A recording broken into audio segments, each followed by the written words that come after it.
Sounds good. Right. Yeah. Ladies and gentlemen, we are rolling, and we are so glad to have Stuart Swezey. Did I pronounce your name correctly? Yes, you did. Thank you.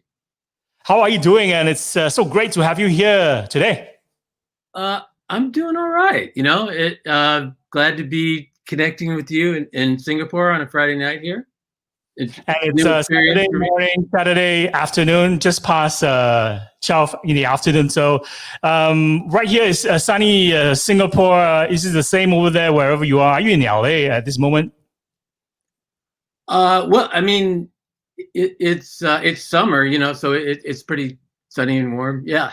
But yeah, no, I mean, we're dealing with. I think you guys are probably a little in better shape in terms of the quarantine and all that. So yeah, but I think people are making the best of the situation.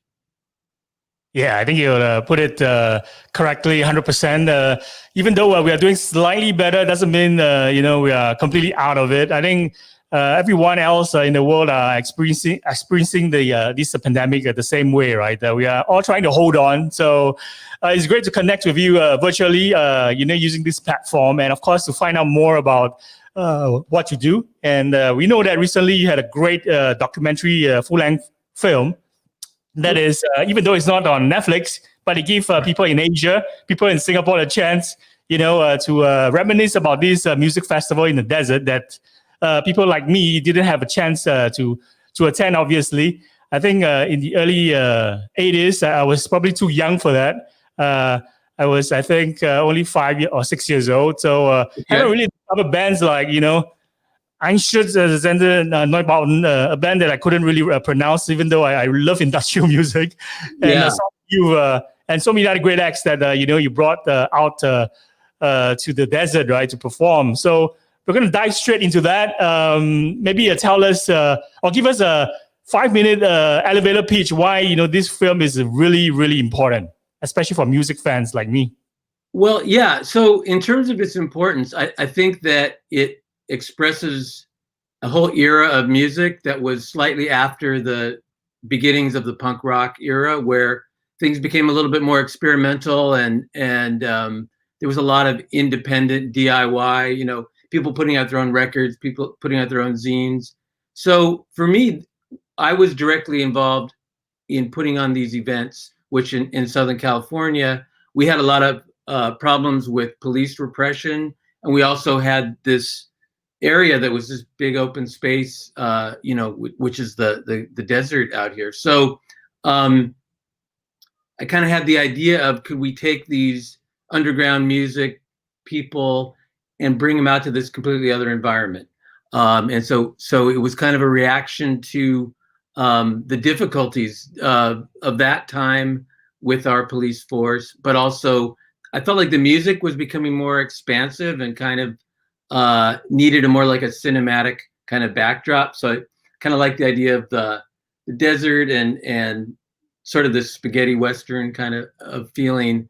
So we ended up taking people out in school buses, and we did 3 shows in the desert, starting with the Minutemen and Savage Republic, who were really interesting musically, but they were local groups that it was very easy for me to kind of get to them and work with them. And then we ended up with Sonic Youth and Red Kross and Meat Puppets, and Perry Farrell, who went on to do Jane's Addiction and Lollapalooza. He had a band then called Psycom, and they were sort of like the opening act. And so because we were taking people out in buses, I actually needed bus monitors. So Perry was one of the people who took tickets on the bus on the first show. And then, so I wanted to tell the story of these events, but I also wanted to kind of express this sort of feeling of possibility and all these things that we were experiencing as young people at that time. So this is fantastic. I really love the rich story you mentioned about LAPD, right? The local authorities were not really kind to the others, and the others I'm referring to people in the underground music culture, people who are into maybe industrial punk rock, and those who basically are not the mainstream type of people. And of course, you are telling a rich story, where you're putting the spotlight as well on these people, and thinking out of the box to host a music festival in the Mojave Desert, right? So perhaps you can maybe walk us through when did you discover punk rock and industrial music? And are you still following these musical genres? Name some of the other bands that, you mentioned that there were a few acts like Einstürzende Neubauten, Sonic Youth, Meat Puppets, Red Kross that basically opened and headlined this festival, right? What are the other bands that you wanted to feature but didn't have a chance to? Well, that's an interesting question. But basically, to come back to your question about how did I get interested in this punk rock music, and it was definitely I can trace it back to a radio show that was on like 2 hours a week. Rodney Bingenheimer, it's called Rodney on the Rock, and he was the only place you could hear the Sex Pistols or the Ramones, the Damned. But he also used to play local bands that would just put out a 45, and some of them, like Black Flag, went on to be very well known. But that was kind of like my lifeline to hearing this music that, was very uncommercial in sort of the America of that time period in the late 70s. And then it kind of like one thing led to another, going to a record store, actually buying a few of these records, and then finding out that there was places where bands were playing. I mean, one of the famous spots was in Chinatown, actually, in Los Angeles, Chinatown, the Hong Kong Cafe, and they just let anything go, So I kind of had this experience of that you didn't need to go to a big stadium or things like that you could just show up at a Chinese restaurant and you'd see this amazing music and have this great experience. But it was a very small, sort of tight-knit group of people. And then as far as people that I wasn't able to work with, I mean, the last show that we did, we kind of went back to a downtown warehouse kind of environment with Sonic Youth and the SWANS and Saccharine Trust, and some other groups, Dead of Nature, spin-off. Anyway, but I think looking back on it, I would love to have done a show with the Butthole Surfers. I think that would have been amazing because they're very visual. They had fire and it was noisy, and they're from Texas. And I think that would have been one that I would have loved to have done. But I don't even think I was aware of their music at that point in time. So very hypothetical. But I felt like, for me, it was, I love the experience of putting on these shows, but it was already kind of like I'd accomplished what I wanted to accomplish. So, it wasn't really like, oh, who else can I do a show with? It didn't end up going that way for me. So those bands that eventually featured, they were there at the right time, at the right moment. And a band like Butthole Surfers, it'll be definitely interesting for the audience to watch an interview with Gibby Haynes right now if he had played your festival and you interviewed him, right, for this retrospective full-length documentary feature. So we're going to move on and maybe ask you about, of course, the two biggest bands for me that were in the film, Sonic Youth and Einstürzende Neubauten. Is that the right way to pronounce this industrial band from Germany? Well, I think you're getting really close because I mean I'm not German either, and when I did the interviews, I think with the members of the group, the first one that we did was with Alexander Haka, who is one of the founding members, and I said, it's really hard for English-speaking people to say Einstürzende Neubauten, and he goes, oh yeah, it's really hard for Germans too. Don't worry about it. So anyway, whatever you're saying sounds right to me. But I'm interested to know how you discovered those two groups as well from where you were, at that time and whatever point in your life, and then I can kind of tell you about what my experiences were. I think it's tracking backwards to this incredible genre. It started probably with Nine Inch Nails. I think with the first EP that I bought on cassette tape.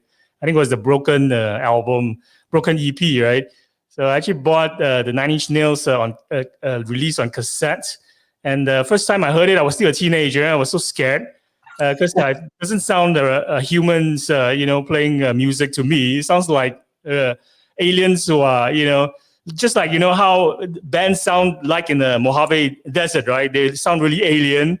Yeah. And for me, it was that kind of impact, listening to industrial genre music for the first time. It was really alien to me, really dehumanizing as well. And I wasn't on acid, so but the impact was the same. I was really scared. Yeah. So immediately after listening, I think less than 2 minutes of that Broken EP by Nine Inch Nails, I got so scared I threw it in the dustbin.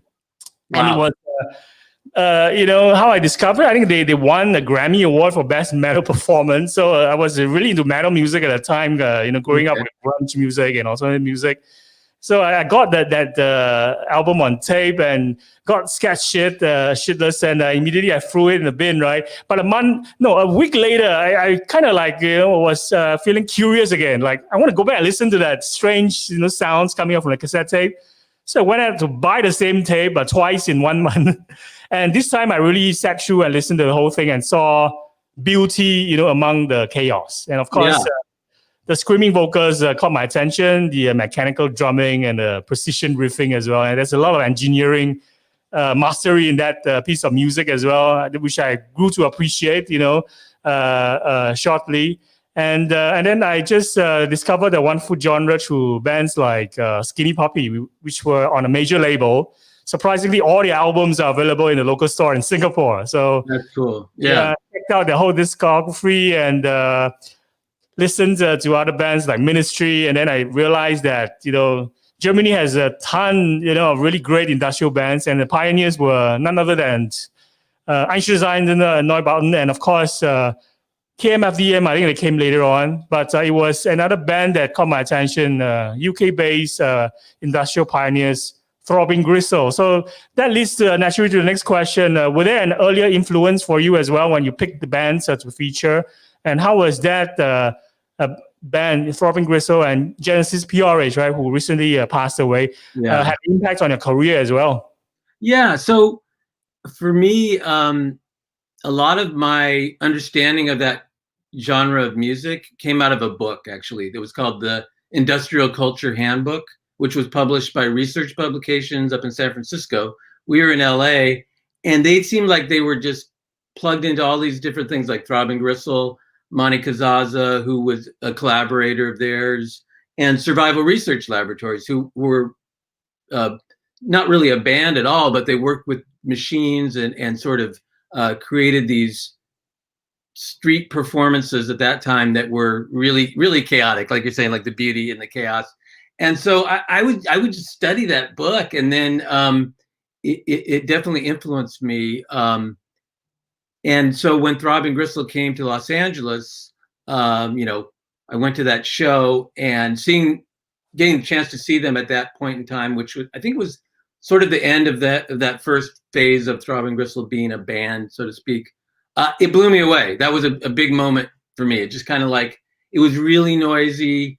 But again, there was something really hypnotic about it. And it sort of put me just through the music and the sound itself sort of into an altered state of consciousness. And I think that's what I've always been aspiring to, is sort of create these settings where the music can do that to people. And it's funny that you mentioned the thing about drugs. To me, a lot of the times that wasn't the significant thing at all, but it was more the experience and sort of how these trance states or these sort of, transcendent states can happen with sound and with, performance.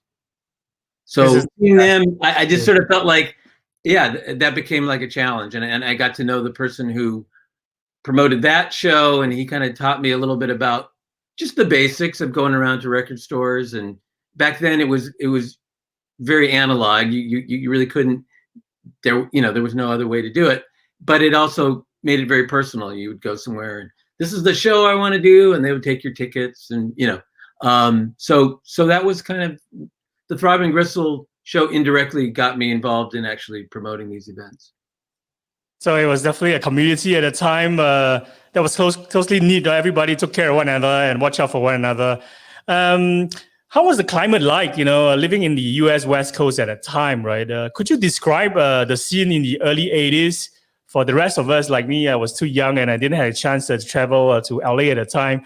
How were local authorities, in terms of their relationship with anyone who belongs to the other, the tribe, or people who actually attend punk and industrial rock shows in downtown LA around the time when, Desolation Center and the Desert Festival took place. Yeah. So, it's funny that you're mentioning what the environment was. And I started thinking a little bit about the film Shirkers, because that was, set in Singapore, and while it's different in terms of, the people's lives and all that, there was a certain sensibility for that time of the 90s that I think relates to the way we felt, in the late 70s, early 80s. So maybe there could be a connection there. It was definitely really important. Like, your identity was about this music. And I think what we were reacting to, especially on the West Coast, was the hippies. You know what I mean? Which to us meant not only like the really true hippies that were very idealistic, but also like the big rock bands like the Eagles and things like that were it just felt somewhat oppressive, like we were too young to have been part of that. And so I think that, but there were still a lot of the kids like that we went to school with and stuff like that. They still, had long hair, smoked pot. It was all these like things that were, not that those are themselves bad, but I think people were trying to find another way to express ourselves. So we were kind of like on the outs from the youth culture, in a sense, the dominant youth culture, but also from the authorities, the police, and your teachers. And if you looked a little weird, or listened to weird music, it became a really big deal. And then I think what was significant about LA, and probably the Bay Area, San Francisco too, was that it was really all, the scene, let's say, the punk and industrial experimental people were really from all different backgrounds, Latino, Black, Asian, white, all kind of came together. And, that was somewhat threatening to the status quo, just like we've seen again with Black Lives Matter now, so it's an American issue, and it needs to get worked out. But I think that it made our experience different than other places as well, And it was definitely very much during the early days, even before, Black Lives Matter, or even before NWA, right? So Yeah. they were already making protest songs. And of course, that was way before the Gen Z, what they're doing now, being so actively participating in Black Lives Matter's protests on the streets of LA. So we see, all this coming back, and of course, I think I would say in a good way, because it probably this idea of these movements being planted in the minds now of the Gen Z is really important for them to really understand about systematic racism in America, and of course being able to do something about it, like protesting, and raising awareness, and of course using these social media platforms, right, to communicate about all this social injustice, in America. During that time, your film was probably, your festival was probably a way to communicate this message, right? By having all these bands and getting all these tribes or the others to participate and festival, and of course, I think that the message was less of a direct political message, even though some people, like I would think of, let's say, the Minutemen, particularly D. Boone from the Minutemen. He was very political and very concerned with, what was going on in Central America then and things like that. But that wasn't why we did it, in a sense. I think what was more the idea of like taking the culture and this DIY idea of we don't need to go to a big nightclub, or we don't need to deal with all the bullshit of the rock and roll industry. We can just strip it down to a very basic thing: a generator, sound system out in the desert, no stage. And I think that was kind of, so it was small scale, but I think it was pure, or as pure as anything can be, let's say. And so I think that hopefully comes across in the film, the idea that, you can take these things into your own hands, whether it be making a film or whether it be creating music. There's so much different tools at your disposal, like you're saying, with social media and things like that. But I do feel like, leading up to this time period we're in now, where there's not a lot of live music or none, or at least not where I am, that maybe it's a good time for people to sort of think about, do these giant festivals really serve the purpose of what they started as, as being some kind of expression of youth culture, or are they, in a sense, a way to make it all into an experience that you can just purchase, which I think the more that people are involved, the more they participate, it's better for them, and it's better for the event as well, This is fantastic. Let's zoom in, deeper into when did you actually decide or realize that downtown LA was not working out, especially with LAPD, being so aggressive, right, and singling, these people out, people who attend shows or attend punk rock industrial shows out, and when was the exact moment where you think, or you need to think out of the box and consider the desert as a venue and actually relocate this live scene? Well, what I think happened is that, I kept trying to find a venue that we wouldn't have trouble with police, and we just sort of got used to the idea that they would show up before all the bands were finished and kick everybody out. And in my case, it wasn't such a violent thing, so we're just kind of like, here we go again. And so I think in frustration, this friend of mine, whose family was from Mexico, Latino guy, he said, like, let's just go, let's go down, drive to visit my relatives, and so that just sounded fun, so we all got in a big, old American car and drove through the desert, and we were listening to this kind of music that we're talking about, and it just felt so expansive, and it just felt so different than kind of the life I had been leading in the city, that at some point it clicked in my head that, why couldn't we take live music and put it in the middle of the desert? And there's one band, which I don't know how well known they are, to you, but Savage Republic. They were similar to Einstürzende Neubauten in certain ways, of banging on metal and noisy, but similar to Sonic Youth in the way that their tuning was, not your typical guitar tuning. And so one of the founders, Bruce Leischer, is a really interesting artist, graphic designer.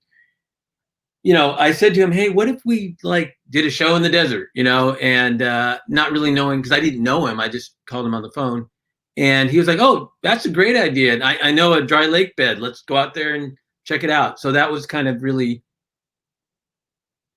getting that affirmation from someone whose music I thought was perfect. And then that he actually knew a place up, so that's kind of how it all started. So you mentioned that even though this wasn't, the intent wasn't political, but you and your friends actually wrote a manifesto, right? Could you tell us more about this manifesto?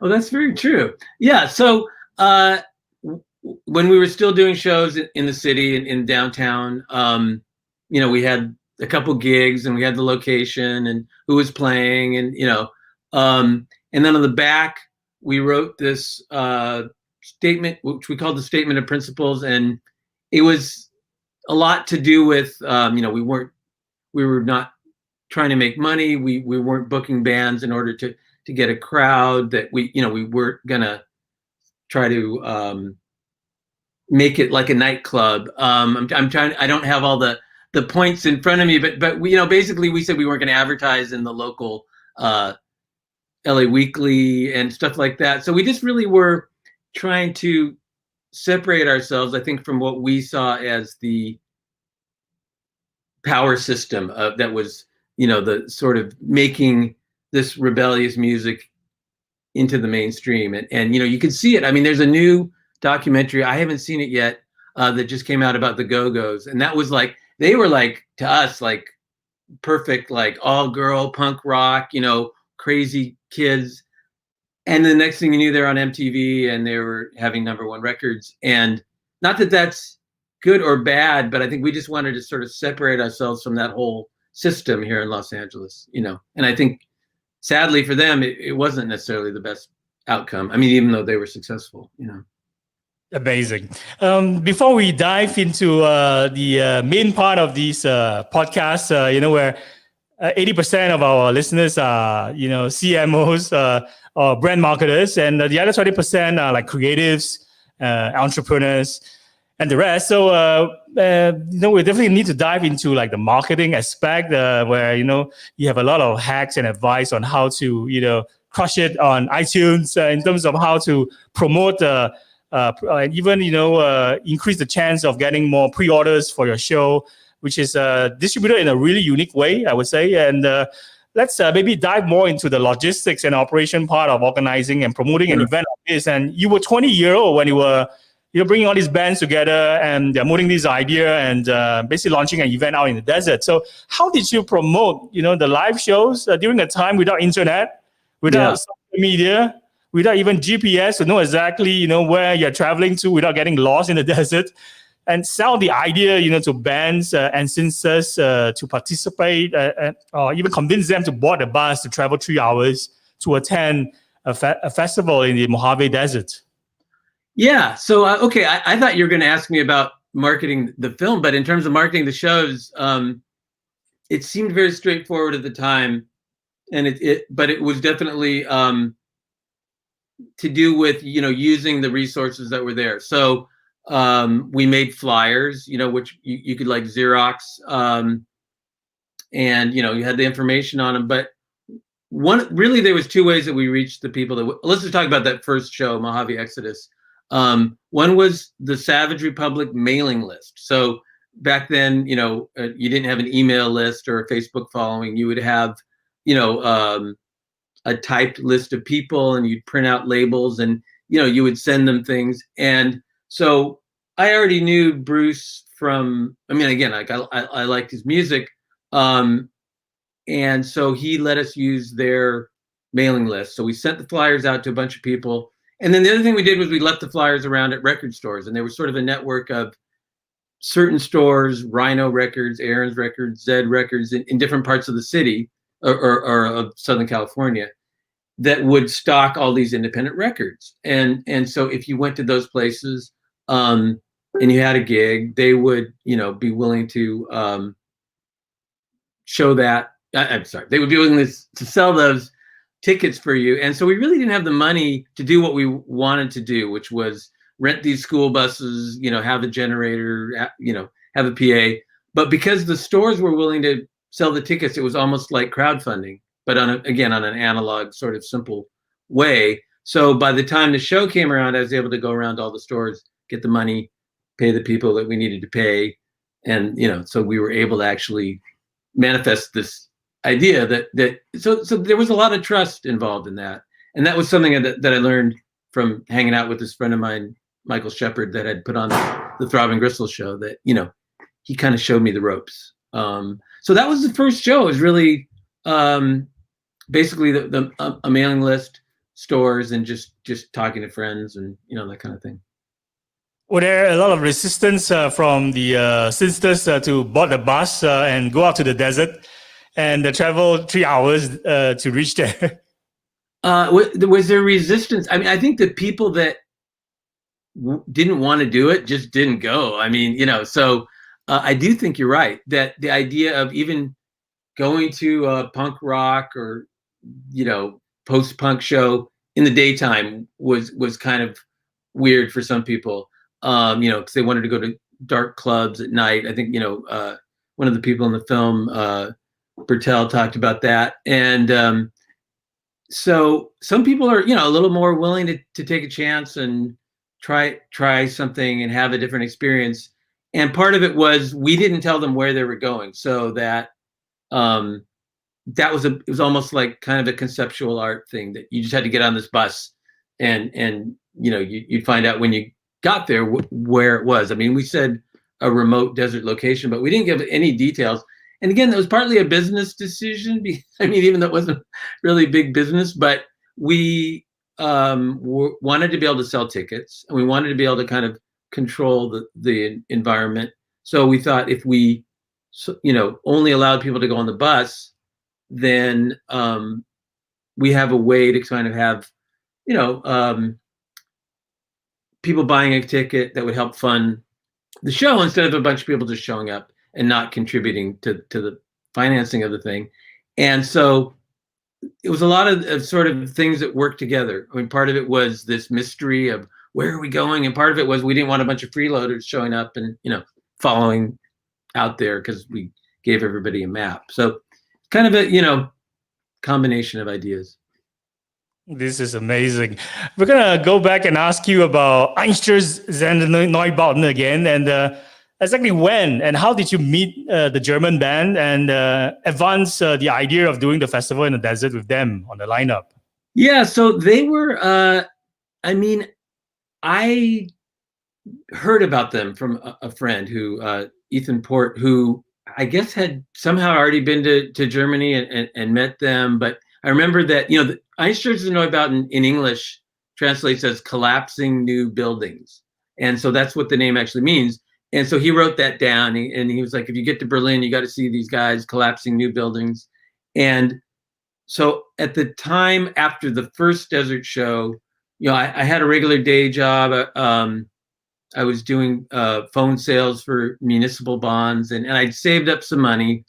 And I guess I thought that it'd be fun to just go to Europe. And, I got they used to have these things called courier flights where you could get a free flight from LA to London, but you had to bring, I don't know what I brought, but you had to take this extra luggage with you. So anyway, so I got to London for free. I eventually made it to Berlin because I'd heard about this group and just, it seemed like, an interesting place. And so eventually I did get to see them at a club called The Loft. And I think around that time, I mean, their live show at that point in time was just amazing. They were drilling into the walls and just, it was somewhat like you were describing the Nine Inch Nails thing, but much, I would say, less polished and more just kind of visceral. And it's definitely where all that came from. I mean, I even know that Trent Reznor put out an Einstürzende Neubauten record on his label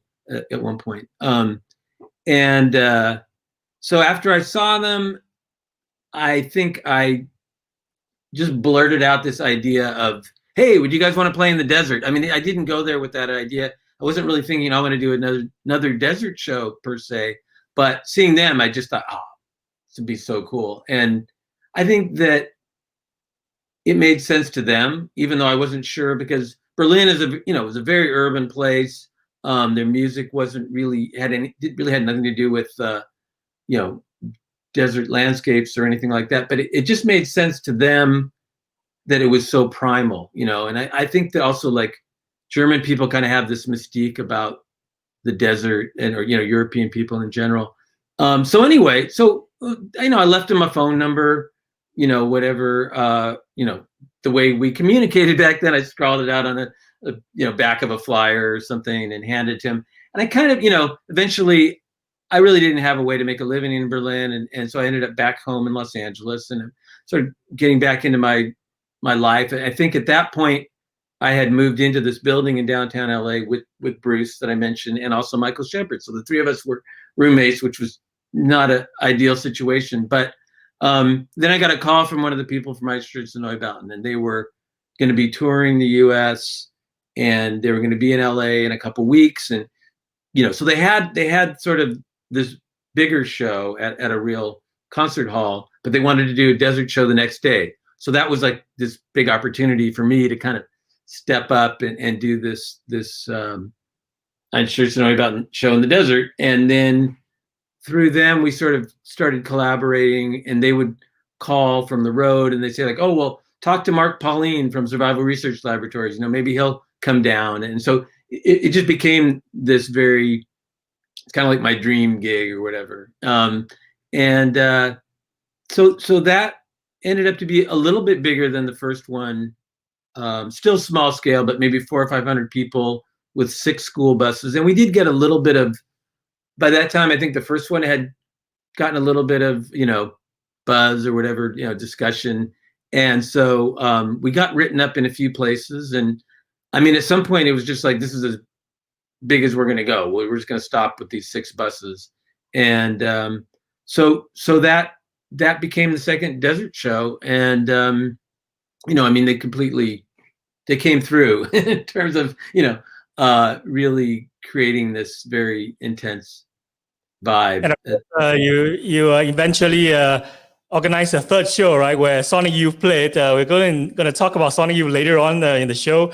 Was the massive explosion, you know, and flying sheet metal part of Einstürzende Neubauten Act, or SRL's Act? Was it premeditated to announce you know, the explosive start of the show? I mean, premeditated very much, not by me. So like I had no idea exactly what was going to happen, but I was, and I'd never seen survival research laboratories, because at that point in time, really they only did things in San Francisco, and that's a 6-hour drive from here. And I didn't really get a chance to see their work, but I knew about them again from this book, Industrial Culture Handbook. So I think I probably thought that they were going to be bringing their machines and having these robots do things in the desert. I mean, I wasn't really clear on what they were planning.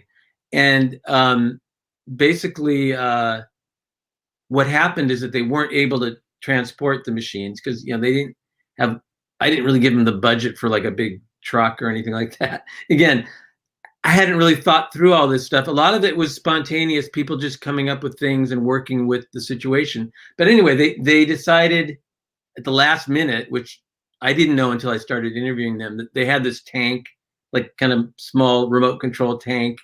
They had to take that out of the car. So all they really had was black powder, like you know, you would make explosives with, which they also were obviously had planned to bring that because they'd been making it.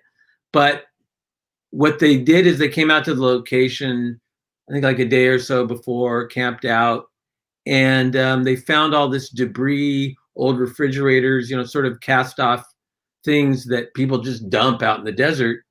And then they put the explosives into those, and that became like the opening act. So it you know, the explosions, and there was this idea that they were going to actually blow up or create an avalanche with this big boulder that was supposed to roll down the hill. But I think even with the amount of explosives they had, that didn't actually happen. But it was a giant, you know, flash that you could see. And by that time it was getting to be nighttime. And so it was all very, you know, just on the brink of chaotic.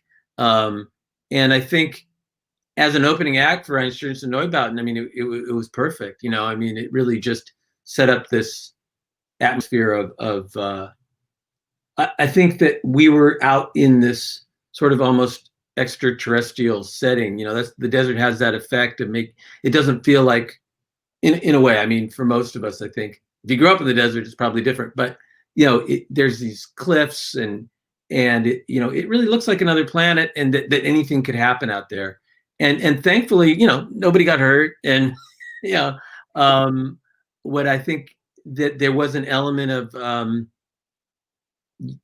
that you were shook out of your everyday reality, you know, which I think is great. This is really fantastic. I absolutely love, you know, how you describe the perfect scenery, and of course, you mentioned also about, you know, the elements of risk involved and danger. I think that makes it even more fascinating and something that is memorable because you were there, and the people who attended were there, and they were all, you know, reminiscing this exact moment. The show that you put on pioneered doing events in the desert ever since, right? Because it worked out so well. Now we have Coachella taking over the baton and still doing it. I mean, pre-COVID, Coachella is still doing events and concerts in the desert, albeit with more safe elements, right? So maybe we can riff a little bit about the difference between Coachella and the event that you put out. I mean, obviously, some of those bands, they played at Coachella, but it wasn't ever the same again. Why would you say so? Well, I think the reason is because scale. You know, I think if you just make it really big and you try to have the most possible people, you take on a lot of other issues in terms of security and you traffic and all these other things. And so it's not going to be the same feeling of connection with the artist and the audience, sort of. I mean, they're never going to be one, but I like the idea of sort of just leveling that experience, not having a stage, all being in this sort of strange place together. With Coachella, I mean, I think the significant thing really are the people that were at our shows, at our Desolation Center shows.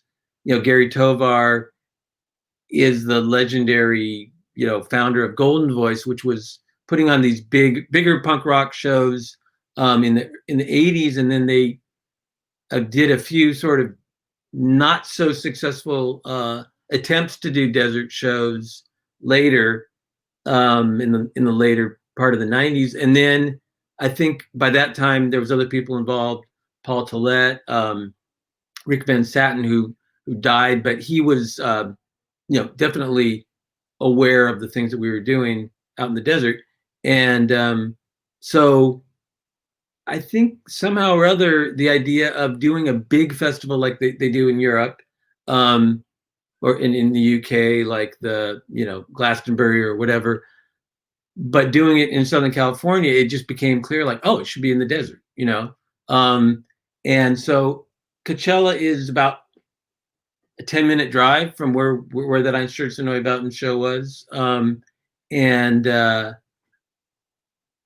yet they're in a polo field, which is a much more sort of calm, elegant setting than this canyon off the highway. But somehow or other, I feel like these things are connected, and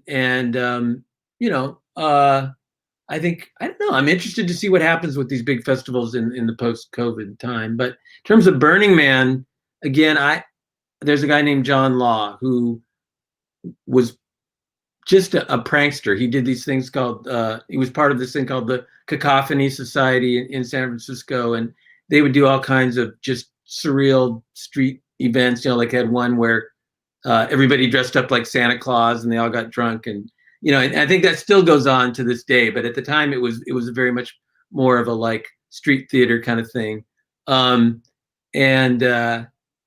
So he was part of survival research laboratories, but not at the actual desert show, but he heard about it from them. And then when the time, and again, because of the police coming and stopping the original Burning Man, which was at a beach in San Francisco, he was like, oh, let's just take it out to the desert. So it's funny. It's like, I didn't know all these connections until I started making the film. I knew John Law, but I didn't realize that he had heard about Desolation Center and all that stuff. And so, simple idea, police come, shut you down, go out to the desert. But that was the origin of what became another, huge cultural phenomenon or whatever. And John, he left Burning Man in the early years, I think for some similar reasons. I mean, he could really explain it far better than me, but I think he thought it became too big, became very much about, how many tickets can we sell, and and then eventually it became about the whole tech world latching onto this thing that had been very counterculture, and that's just a whole weird phenomenon in its own right. Yeah, you mentioned about tech, so the impact of mobile phones definitely changed the entire scenery, and the entire field as well. The contrast that you paint for us was that your original Desert Festival was more pared down, but it was definitely a more powerful experience for those who were involved. And they're more receptive to the music and vibrations that were heightened without the usual distractions of mobile phones, right? So I was, attending a tool show in LA, Staples Center last year, and there was a very strict no phones, allowed, or no filming allowed during the performance. And frontman Maynard James Keenan only allowed everyone to bring out their phone and actually film or document the moment during the last song, which was, I think, Stinkfist, right?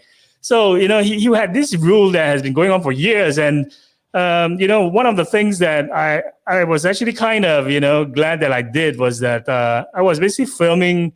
I sneaked in my phone, of course, and I was filming throughout the whole show secretly. I was actually accepting, fact that I would get yanked out of the venue anytime by the security people who were really, really strict. But I was lucky, and actually, I was glad that I filmed and documented most of the songs and most of the performances, and they still live on, on social media, on my Facebook. Because when COVID started, right, what I leaned on was actually this footage and filming, taking a risk, documenting the whole live show was something that I didn't regret. But of course, it's something that's frowned upon by the artists, right? And probably rock show promoters. Right. Yeah. I mean, I think everybody has different approaches. Yeah. We're glad that you, even though this was in the desert, right? That people sneaked in Sony Walkmans and they brought their cameras along, and most of it ended up as footage that you used for your documentary film. Yeah, I mean, we didn't have any rules against people recording or taking pictures or whatever. I mean, it wasn't really something that we addressed one way or the other, right? I mean, as far as I do think there can be an issue nowadays where everyone has a camera in their phone and everybody's holding it up, and it's kind of like, oh God, I mean, what do they do with all that footage?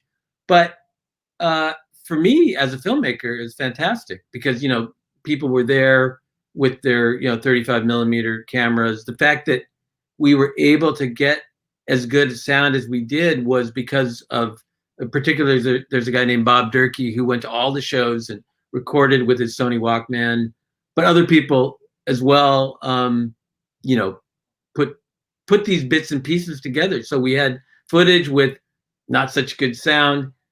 Digitally, we were able to create this feeling of sort of closer to what the experience would have been. Because a lot of it really is in the film is dependent on things like a Da Vinci, to get the the color correction right. People that are really artists with that, with the sound mix and everything, because just the raw material wasn't always good enough on its own. The old VHS tapes and stuff like that. But if people hadn't been there to record and to particularly like the stills, I mean, there was a lot of really artistic people, and so it was great for me to be able to put it all together and tell the story.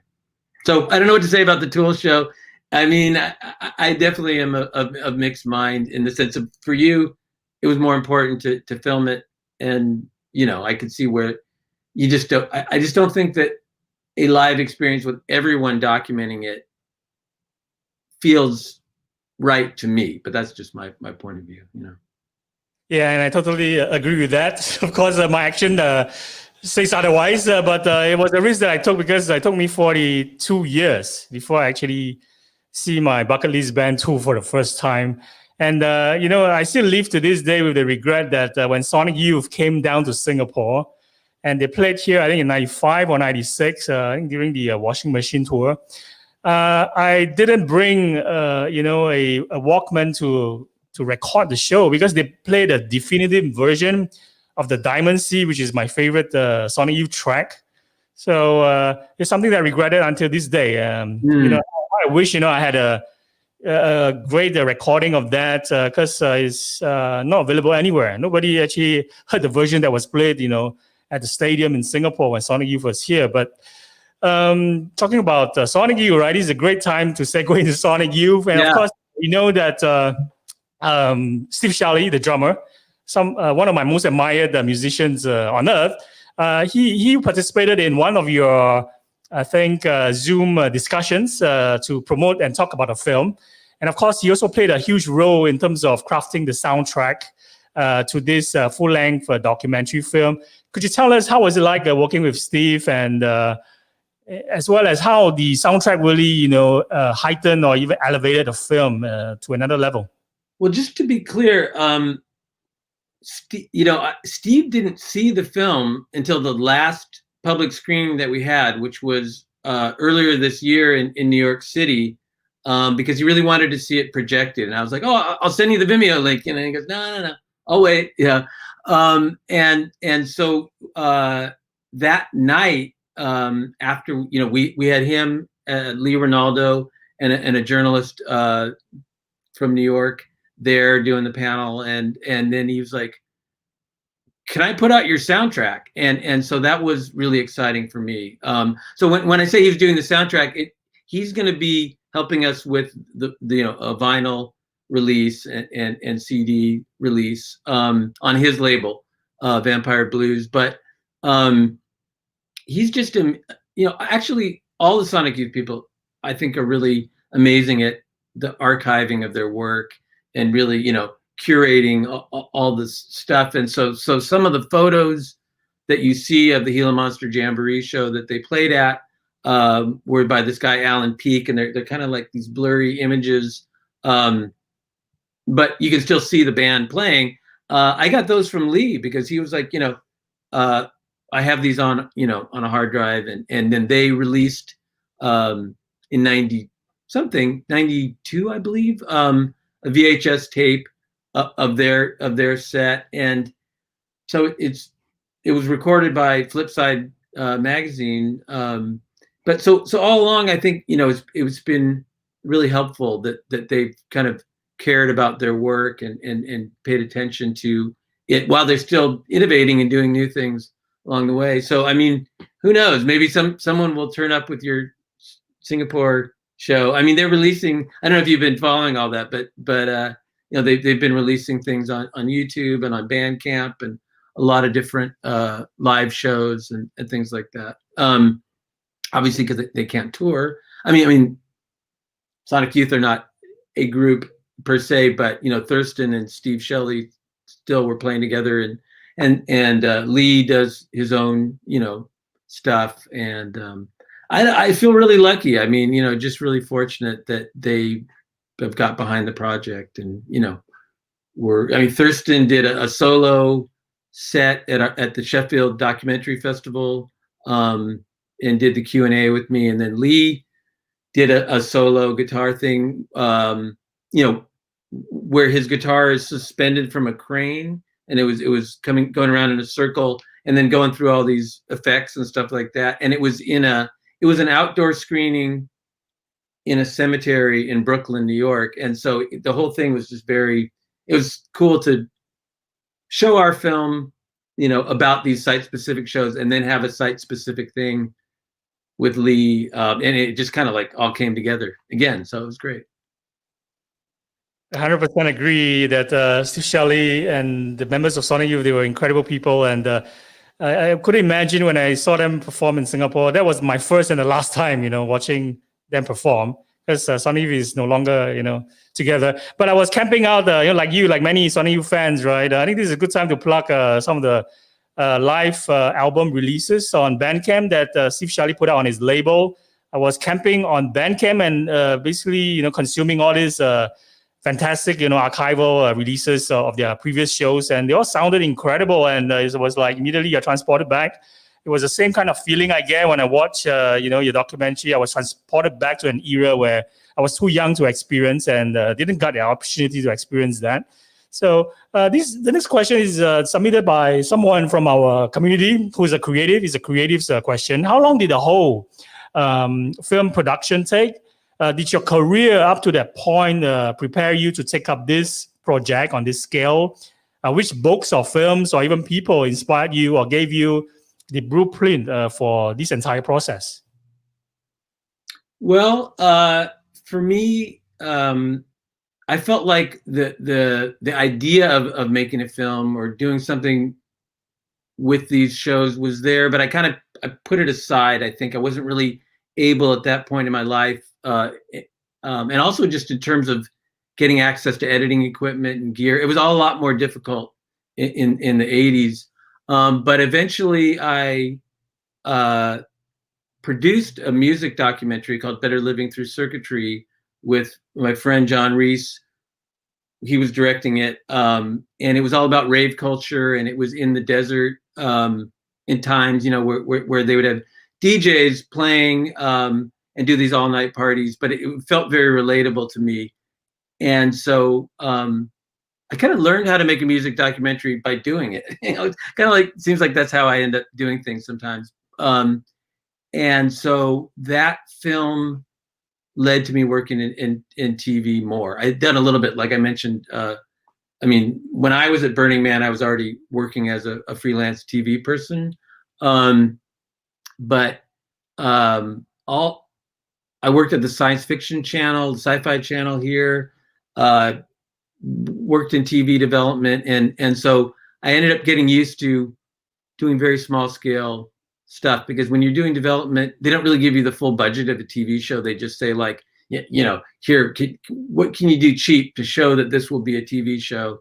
And so I ended up in a lot of interesting situations with just, maybe one camera operator or whatever. And one of those people, Sandra Valde, was our first DP. So I ended up working with 2 DPs, but a lot of these, and she's super talented. She's done all of Greg Araki's films and stuff like that. And I was lucky enough to be working with her on our first interview with Alexander Haka from Einstürzende Neubauten. But I guess my point is just that all these sort of different experiences of working in TV production and documentary stuff, I think, made me able to know what I needed to do. But also, I mean, I guess finding the right people to work with was, I think, what brought Desolation Center sort of up to the level of the film that it is. I mean, one person, my friend Mariska, who's in the film, she was part of the original group of people that were doing these events, and also did a lot of the photography that you see in the film. And then she's been involved from the beginning all the way through all of our social media stuff that we're doing now. And another person is our editor, Tyler Hubby, because he had already cut many music documentaries. So he kind of understood some of the mechanics of what we needed to do. And so, yeah, just all along the way, I think I've been fortunate or whatever to find good people that love the project. As far as books, I mean, I spent 10 years, basically running a bookstore with subversive books, underground books, surrealist fiction and things like that, called Amok Books. And that was really what I started together. I mean, there was a bunch of us at the time, and then, I kind of ended up doing it for a decade. So there's so many influences, from Nietzsche to George Bataille, whatever. So all that stuff, I think, comes into it. But probably like, I think in the film you see that I talk about this one Werner Herzog film, Fitzcarraldo. And for some reason that really made a big impact on me at that time, when we were doing the shows. This film about this crazy person with this vision of putting on an opera in the jungle. And so, it's a pretty big epic film, but he ends up carrying this steamship across, through the Amazon. I don't remember all the details of it, but anyway, so that he can put on this opera in the jungle. And the idea was that he was going to build this big opera house, but none of it really happens the way he expected. But so he ends up having an opera on a boat that's floating down the Amazon. But for me, that was kind of like this fish out of water thing. So that was a real touch point for me in terms of both cinematically and also just in terms of this concept. It's completely fascinating, to me, listening in and to have you walk us through the entire process, and of course citing the influences for us to check out later on as well. So a few more questions that we're gonna throw out before we let you go. We are almost hitting the 1 hour mark. So I have to ask you this question because in order to satisfy the marketers, the CMOs, and all the brand marketing people, who tune into our podcast, we know that the Desolation Center has a really innovative video on demand release strategy and practice. Could you maybe share some advice on how your marketing team, ensure that you get the optimized, numbers of pre-orders prior to the release? And of course, it's the number one, I think, full-length documentary when it was released in terms of pre-orders, right? Next to, I think, Troll's film. So definitely you have a lot of share with marketers out there who are tuning in terms of how to actually promote and distribute a film, a well-made film, and ensure that basically you capture as many eyeballs and ears at the same time. Yeah, I mean, it's certainly a challenge, and I don't claim to have all the answers to that. But we had a great theatrical run, and we did that all DIY as well. And so by the time of that last screening in New York, I was sort of ready to start thinking about the streaming release and how are we going to reach more people than who you could just screen to in movie theaters, art houses. So then the COVID thing hit, and it sort of seemed like, in a way, like this golden moment of streaming, right? Because everyone's stuck at home and all that. But obviously, there's other elements in terms of maybe there's too many things all coming out at the same time. And our distributor, Passion River, asked us to get as many pre-orders on iTunes as possible, so that that would raise the awareness of the project overall. And so we started thinking about what assets do we have, and there's a guy who was helping with our publicity who said, well, you have all this great merch, you have these T-shirts and posters, and we have these printed art cards, and he goes, why don't you just put the whole package together and have a contest, have a giveaway contest? So that once he said it, it was like, oh yeah, that makes so much sense, because we developed all these things for our crowdfunding for Seed and Spark, which is like an independent film crowdfunding site, as perks, things we could give away for, and then we had them all, but I really hadn't thought of it as a way to market the streaming release, and so that became part of it. I think the other things that we did were really just trying to think about targeting audiences. I mean, using 20-second clips and things like that were shareable, and putting that on Facebook and Instagram. And I get it's just we played around a little bit with this kind of thing, like virtual Q&As. I think we're going to do more stuff in the future. I mean, you saw the one with Steve, and we're, I guess, part of the challenge is to keep it going. You know what I mean? Because we're a small group of people. We've all got other things going on as well, and so in a sense, I think there was a lot of pressure to have it all happen at the same time, like June 23rd. That date is ingrained in my head. That's your streaming release, and everything has to hit. And it isn't all going to necessarily happen that way, but we were able to create a lot of excitement. And now I think we're going to continue to be doing things like really to come back to Steve Shelley. I mean, we decided to work with Third Man Records, which is in Detroit. They screened our film back at this film festival, and they also have a record pressing plant. So the next thing we're going to do is a Sonic Youth Live song on one side, Red Kross Live on the other, from our desert show as a 45. And then we'll probably do some events, online things with Third Man Records and Steve, and probably, guys from Red Kross and whoever. So I think there's some cool things that are fun for us, that'll be interesting to our audience, and then hopefully it'll expand out from there to people that still have not heard of the film. I think your answers really satisfy the CMOs and the marketing people out there. What marketers will absolutely love is long tail campaigns like this, where most of the activity wasn't just focused in the beginning of the campaign, but there are still many activities that are being rolled out in the weeks that follow, or in the months that follow, and you're still working on all this series of virtual panel discussions. And of course, having great people like Steve Shelley and even Perry Farrell, right, doing a series of Zooms discussions about this film.